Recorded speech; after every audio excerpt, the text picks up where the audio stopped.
You've agreed to more things today than you can possibly count. You agreed to the terms and conditions of your phone's operating system. You agreed implicitly to stop at red lights. You agreed by being born into this country to abide by laws that you had no hand in actually writing. You agreed at some point to the story you tell yourself about who you really are. And here's the wild part. Almost none of those agreements were conscious. Welcome to Self-Love First.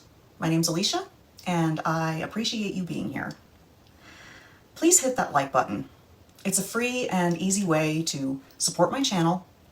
It really helps a lot, and I really appreciate you. Thanks. Today's discussion is about the most underexplored forces shaping human life, which is consent. Not just in the bedroom, not just in contracts, but in every corner of your existence. The way that you treat yourself, the way that you treat others, the rules nations run by, the systems the entire world operates under. Today, we're going to trace consent from the most intimate scale, the agreements that you make with yourself, the way out to the collective agreements that hold civilization together. And we're going to look at what happens when those agreements are broken, hidden, or just never actually made.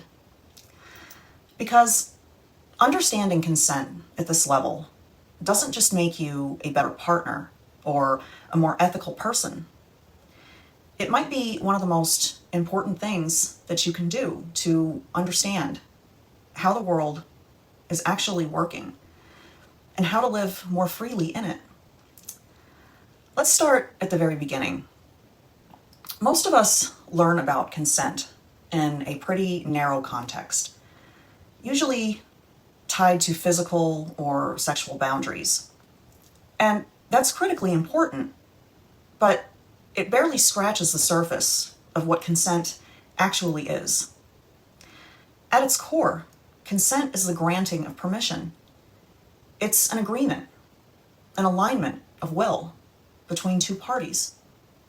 And when you zoom out, you start to see that it's operating everywhere. There are a few key dimensions to think about. The first is personal versus collective. Personal consent is the kind that happens between individuals, you and another person. Collective consent is what happens when groups, societies, or nations agree to something together. Second is conscious versus unconscious. Conscious consent is what most people think of, an explicit yes. But unconscious or implicit consent is just as real and arguably more powerful. It's the consent encoded in habits, silence, passivity, and social norms. Third is ongoing versus one time. Consent isn't just a moment. It's often a living, breathing thing. Giving permission once doesn't mean giving it forever. But in our systems and our psychologies, sometimes act like it does. Understanding these three axes changes everything. Let's walk through them, starting with the most personal level possible. Your relationship with yourself. Here's a question that sounds almost absurd at first. Do you have your own consent? Think about it. Every day, parts of you push you in directions that other parts of you hasn't agreed to. Like you agreed to stay up until 2 a.m., even though your body is begging for sleep. You agreed to stay in that job or relationship or routine that doesn't serve you because some other force inside of you says not yet. You agree to the inner narrative that you're not a creative person, or that you're just bad at math, or the kind of person who always does this or that. These are internal agreements, and they're running your life. Psychologists talk about this in terms of internal conflict, sometimes in MAP called parts work or inner child theory. The idea is that we're not one unified consciousness making clean decisions. We're a collation of voices, impulses, old wounds, and learned scripts. And those different parts of us are constantly negotiating, or not negotiating, their own consent. When someone has a self-destructive habit, often what's happening is the one part of them that is overriding the consent of another part. The part of you that wants to binge eat overrules the part of you that wants to feel healthy. Neither part actually wins. You just feel the split or the conflict. This is also why so much of therapy and personal development is really about renegotiating internal agreements, becoming aware of the parts of you that are operating on old instructions, old agreements, made in childhood or in pain or out of fear, and asking, is this still what I agree to? Self-consent is about becoming a more active participant in your own inner life. It's the difference between reacting and choosing. And it extends outward too. How you consent to yourself often determines how you consent and allow others to consent in your relationships and life. When we talk about interpersonal consent, most conversations start and end at sexual consent. And again, that matters enormously. But let's expand the frame. Consent operates in every human relationship. It just usually operates invisibly. Think about the agreements inside of a friendship. There's an unspoken agreement about how often you will show up for each other, say, or about what kinds of secrets are okay to share, about whether it's acceptable to cancel last minute or to bring up certain topics. Nobody sits down and writes out these rules. They just emerge through behavior, through reaction, through what gets pushed back on and what gets let go. This is implicit interpersonal consent. And when those unspoken agreements get violated, when one person acts outside of what the other implicitly agreed to, it feels like a betrayal. Even if no one articulated the rule, in romantic relationships, this plays out on an even deeper level. Couples don't just consent to physical intimacy. They consent, often unconsciously, to their roles. Who manages emotions?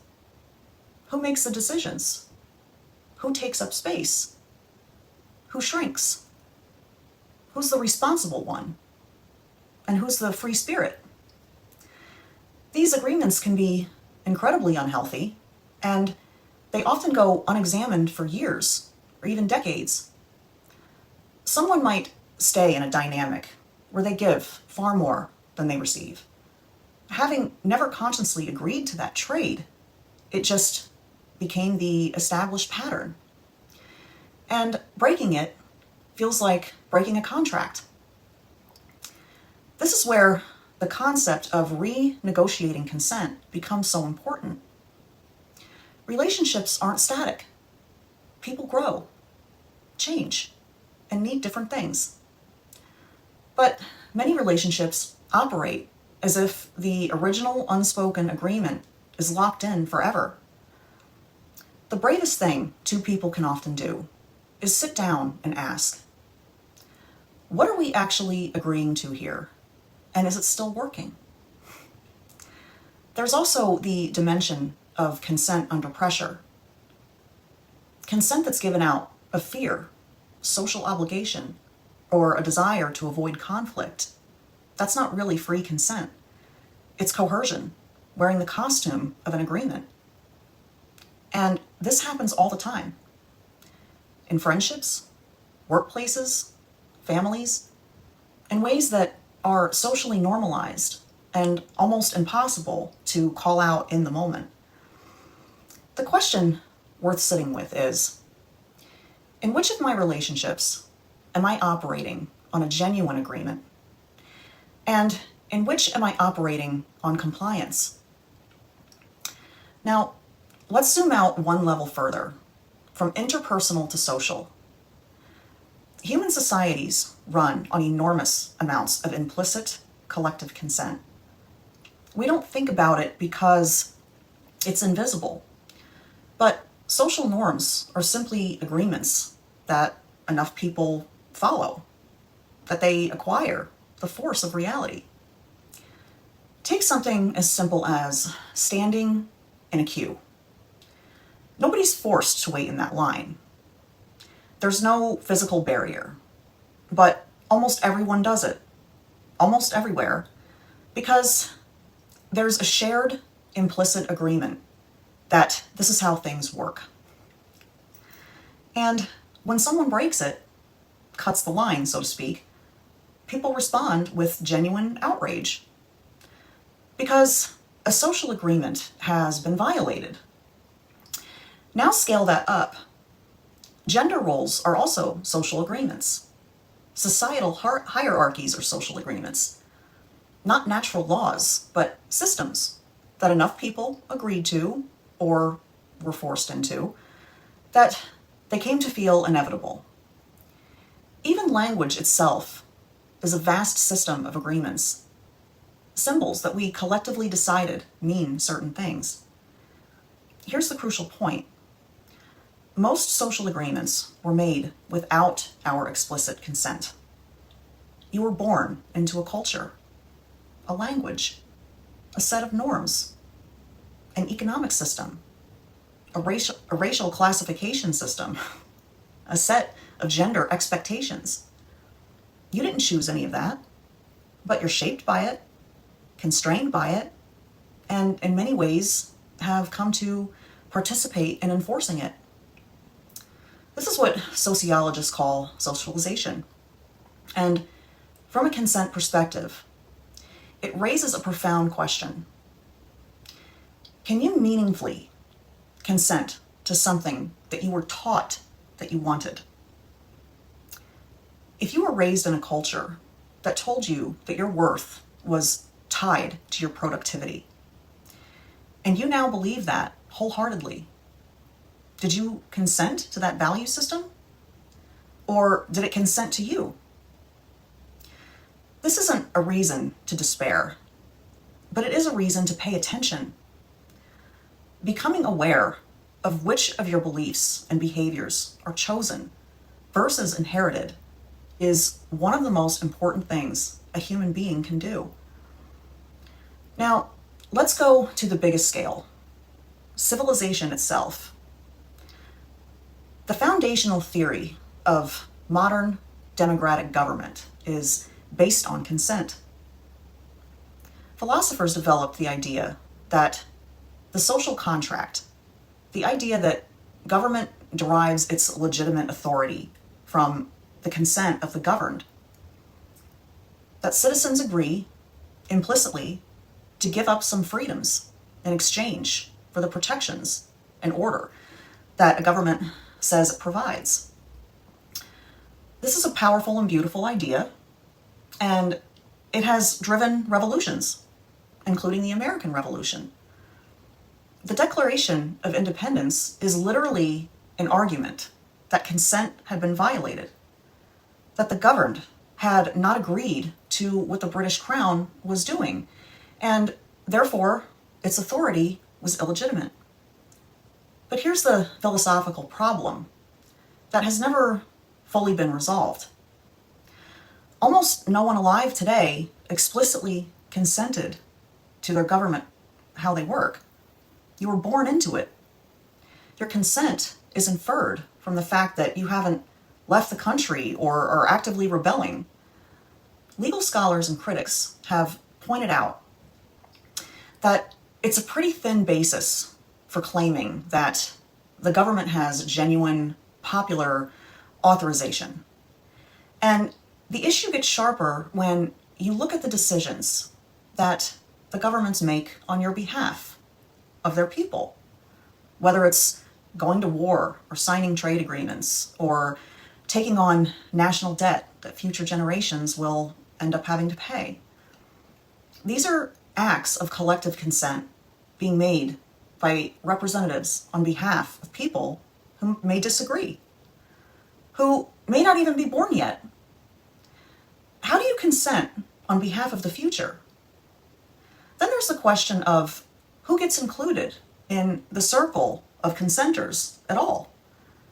Historically, the consent of the governed left out women, enslaved people, and colonized populations. Their labor, their land, their lives were taken or shaped by systems that they never agreed to. Systems that were built by others and imposed on them. This is why so many of the defining political struggles in history can be understood as struggles over consent. Civil rights movements, suffrage movements, anti-colonial independence movements. These were all, at their core, demands to be included in the circle of people whose agreement actually matters. And here's where it gets really interesting, and maybe even a little unsettling. We've talked about conscious consent, about implicit social consent, and about political consent. But there's another layer: systematic and unconscious consent. The way that we consent, or fail to our systems that are so vast and normalized that we don't even see them as something that we could refuse. Think about economic systems. Most people don't think of participating in global capitalism as a choice that they make every day. But in a very real sense, every purchase, every investment, every financial decision is an act of participation in a system. And collective participation is what makes the system real. Or think about attention. Every time you open a social media app and scroll for an hour, you're giving your consent, your attention, your time, your psychological energy to systems that are specifically designed to extract that from you. The terms of service that you clicked through gave legal consent. But did you actually agree to spend hours a day in a state of low-grade anxiety, comparison, or dopamine dependency? Probably not consciously, but you keep showing up. This is the dark genius of systems designed around implicit and unconscious consent. They don't need your active agreement. They just need your participation. And they make participation the path of least resistance. The same is true of environmental systems. By participating in modern industrial economics, most people are implicitly consenting to levels of resource extraction and carbon emission that they might consciously reject if asked directly. The gap between what people would explicitly agree to and what they unconsciously participate in is one of the central tensions of modern day life. None of this is about blame. It's about awareness. Because the first step into changing your relationship with any system, whether it be personal or global, is seeing clearly where your consent is actually going. So, after all of that, what do we actually do? Here's the honest answer. I mean, you can't just opt out of everything. We're embedded in these systems, in relationships, in culture, in biology. Perfect, fully conscious, fully free consent is a philosophical ideal that can become living reality as humanity rises in collective consciousness. It is within our power. In fact, what this entire framework points towards is a practice, the ongoing practice of bringing more consciousness into the agreements that you're making. Here's a few principles to carry with you. 1, name your agreements.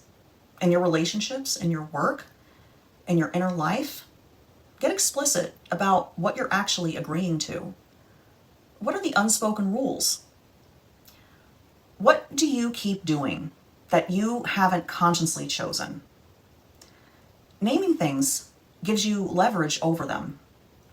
Number 2, consent is ongoing, not just one time.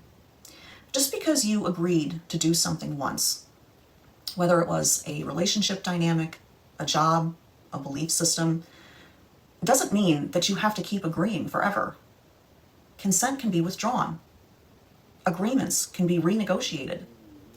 The courage to say, "This no longer works for me," is often the beginning of genuine freedom. Number 3, pay attention to where your compliance is coerced. In your relationships, in your culture, in your economic life, notice where you're going along with something, not because you've freely chosen to, but because the cost of refusal feels too high. That's important information. It doesn't always mean that you need to refuse, but you should know when you're complying under pressure. Number 4, participate consciously. You can't exit civilization, but you can be intentional about how you show up within it, what you buy, what you vote for, what you give your attention to, what you say yes or no to. These are all small acts of consent that, in aggregate, shape the world. Number 5, extend the circle. Ask whose consent is missing from the agreements that you might be part of, in your team, in your family, in your community, in your politics. Whose voice doesn't have a seat at that table? Expanding the circle of meaningful consent is the direction of justice. We started this video with a simple observation. You've agreed to far more than you realize today. And most of it, you never consciously chose. That's not a cynical point. It's an invitation. Because the alternative to unconscious participation is not paralysis or rage or withdrawal. It's awareness. The slow, ongoing project of asking yourself, what am I actually agreeing to? Do I still agree? And what would I choose if I were choosing freely? That question, applied to your inner life, transforms psychology. Applied to your relationships, it transforms intimacy. Applied to your society, it becomes the engine of justice and democracy. Applied to your habits and consumption, it might be one of the most important environmental and ethical acts available to us. Consent isn't just a legal concept or a bedroom concept. It's the architecture of the human world. And the more consciously we engage with it, the more we can shape the world we're actually living in. I'd love to hear your thoughts on this. What's one area of your life where you realize you haven't really been choosing, just going along? Let me know in the comments. And if this gave you something to think about, share it with someone. These are conversations worth having. I have links in the description below to my website where you can download free resources, access my Embodied Manifestation online toolkit course, or to schedule a one-on-one map session with me to go even deeper into your beautiful superconscious mind. Subscribe if these types of discussions resonate with you. And as always, self-love first, always. Have a fantastic rest of your day, and I will see you in the next video. Take care, guys.